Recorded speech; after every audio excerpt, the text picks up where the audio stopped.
sa mekaniko natin, sa trusted mechanic natin, na kung ano man yung dapat gawin sa sakyan para pagka nagpa-renew ng sticky, wala nang problema, hindi na pabalik-balik. Hindi kagaya ko, nabubalik ako before 60 days. Pinapaayos sa akin yan. Tapos ito ang problema ko, kung magkano mga gastos ko dito. Kasi kung makita nyo mga boss, sa ilalim, titingnan natin kung makikita nyo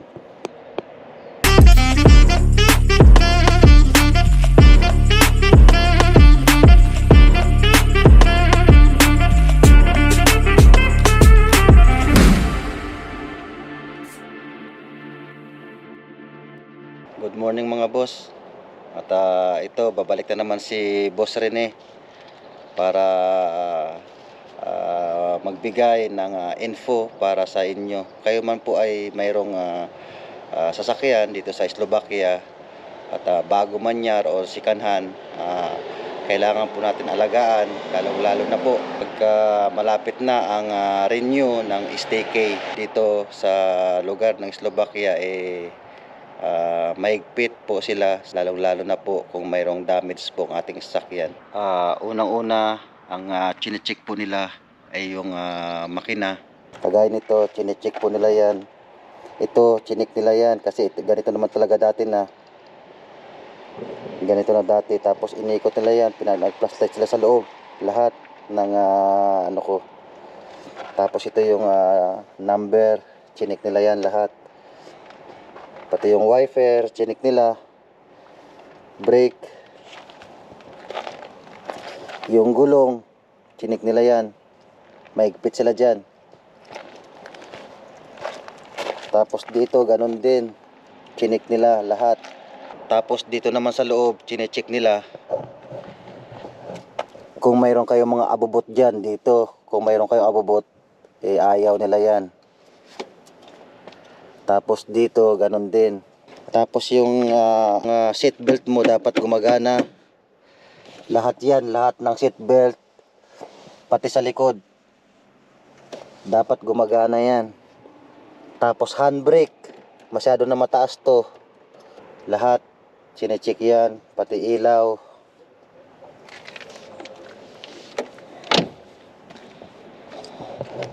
Ang importante mga boss, kumpleto ka sa gamit. Kasi pagka meron kang kulang, kailangan mo ring bumili. Kasi required yan dito. Kagaya nito, dapat mayroon ka. Pati ito, yung warning device. Ito yung importante din.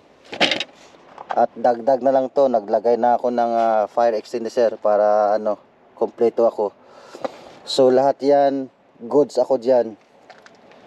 Wala akong problema dyan. Ito yung tama, kasi nga luma na, ganito na ang nabili ko.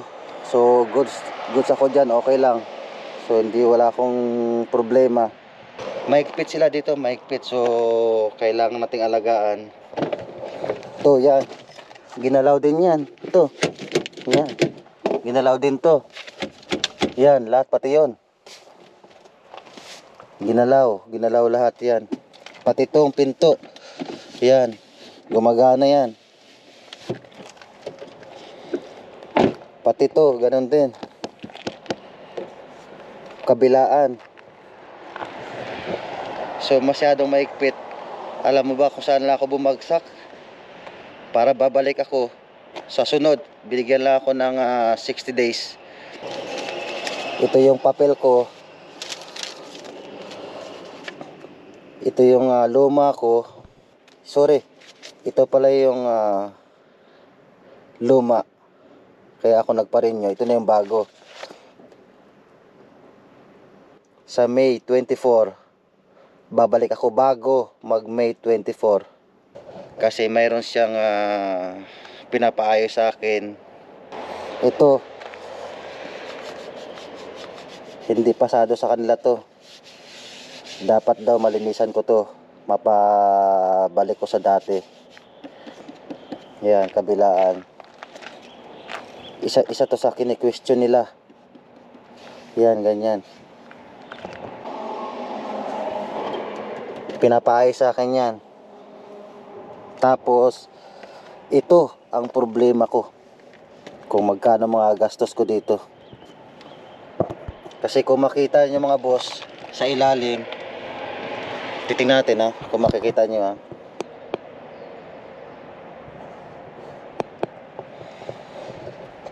Kasi yung ilalim, nakita nyo? Yan.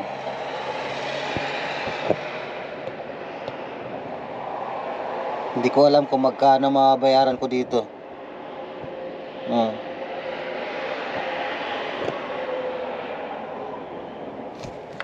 Ayan.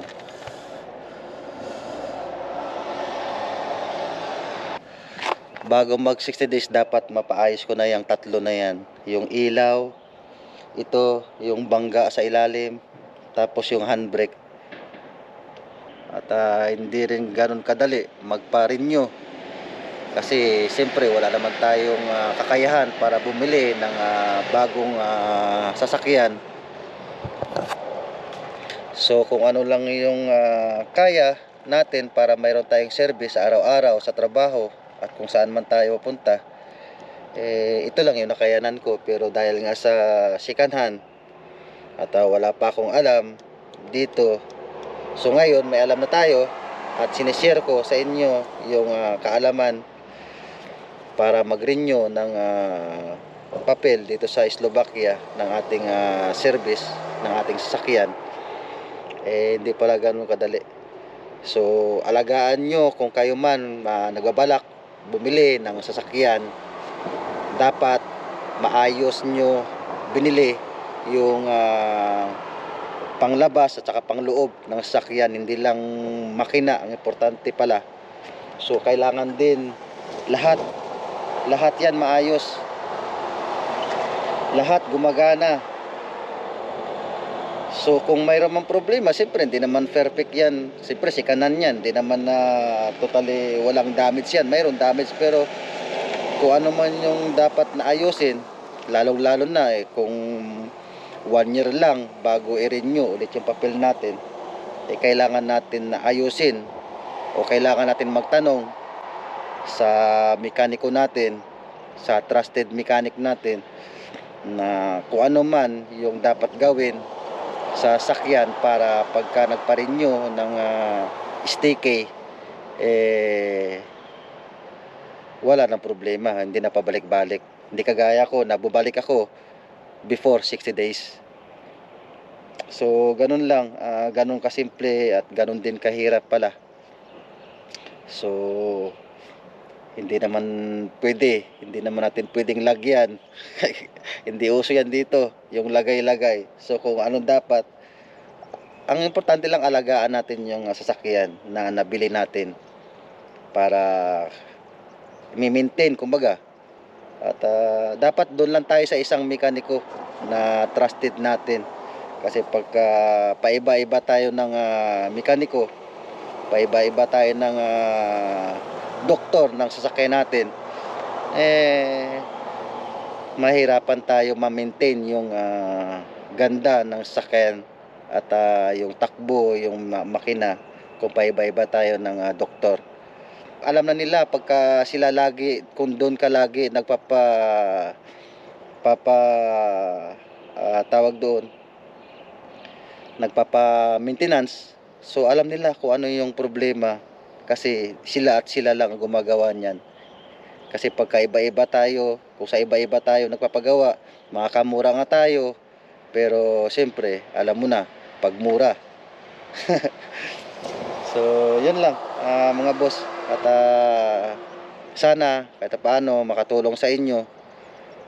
Sana kahit paano makapagbigay ng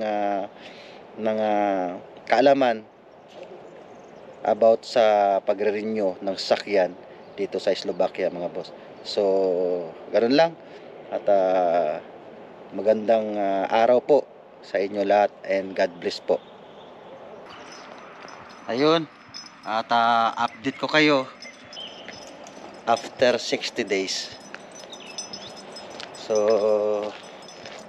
sana makakatulong at pakishare sa mga kababayan natin dito sa Slovakia, mga boss, sa mga gustong bumili ng bagong sasakyan or second hand.